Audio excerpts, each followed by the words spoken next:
মাই dear x, পোনপ্ৰথমে ধন্যবাদ দিছোঁ তোমাক মোৰ জীৱনলৈ অহাৰ কাৰণে। ধন্যবাদ দিছোঁ তোমাক মোক ধোকা দিয়াৰ কাৰণে, আৰু ধন্যবাদ দিছোঁ মোক এৰি যোৱাৰ কাৰণে।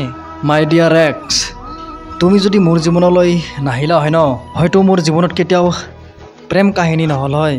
তোমাক লগ নাপালে হয়তো গম নাপালোঁ হয় যে আচলতে প্ৰেমনো কি বস্তু। তুমি মোক বহুত কথাই শিকাই থৈ গ'লা। জীৱনত যে টকাই সকলো, সেইটো মই তুমি এৰি যোৱাৰ পিছতে ভালকৈ উপলব্ধি কৰিছোঁ।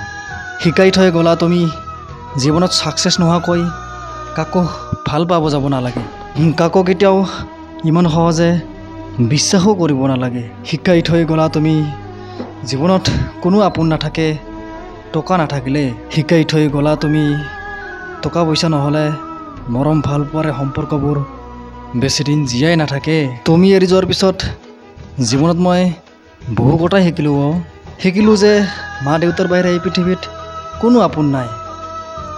স্বাৰ্থ অবিহনে কেৱল মা দেউতাইহে আমাক ভাল পায়, বাকী চব স্বাৰ্থপৰ। সঁচাকৈ তুমি বহু কথা শিকাই থৈ গ'লা। তুমি মোক মানুহ চিনিবলৈ শিকাই থৈ গ'লা। Thank U.